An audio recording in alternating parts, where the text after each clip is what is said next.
Okay, so today I'm going to be showing you how to use the sine and cosine rule. In fact, for this particular video, I'll be doing the sine rule, and my next video will be the cosine rule. So if you want to watch that, then the link will be in the description box below. So go ahead and click that once you've finished watching this one.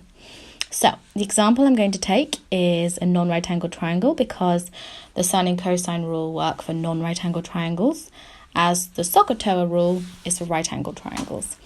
Okay, so this is my badly drawn non-right angled triangle, and I'm going to make this angle 110 degrees, this one 32 degrees, and then this length 16 meters, and we're going to find this one. Okay, so in the exam, each corner might be labelled with different letters. I would advise relabeling them, A, B and C, because that's how the formulas go.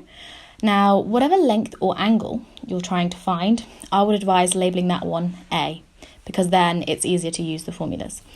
So I'm going to go ahead and label this one A. So for lengths we do lowercase and angles we do uppercase. Therefore the opposing angle must be A, and then this length is B, and the opposing angle capital B.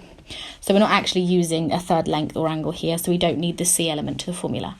So I'm going to go ahead and write down the sine rule and the cosine rule for finding a length, and then I will show you how we can't use the cosine rule because we don't have enough information, so we have to use the sine rule. So I'm going to start by writing the cosine rule for length down.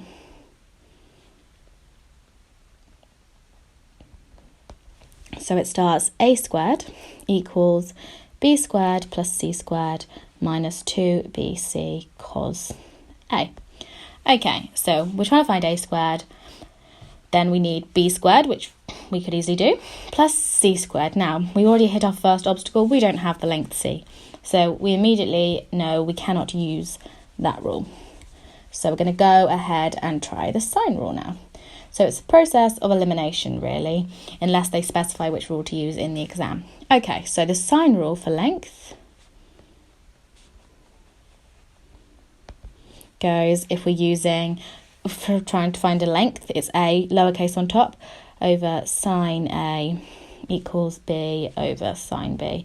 Now, I'm not going to write the C over sine C because we don't have a C element and we don't need to use that today. Okay, so I'm going to go ahead and fill in what we have.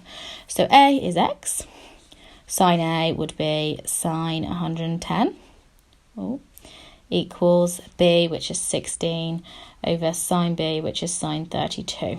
Okay, so then if I put that into my calculator, I get X over sine 110 equals 30.19 to 2 decimal places. Okay, now as we do solving equations, when we have a fraction involved, we get rid of the denominator. So I'm going to bring the denominator to the other side. If it's divide this side, it's therefore going to be times. So times sine 110. So then I get X equals 30.19 times sine 110 in the calculator, which is 28.37 to 2 dp.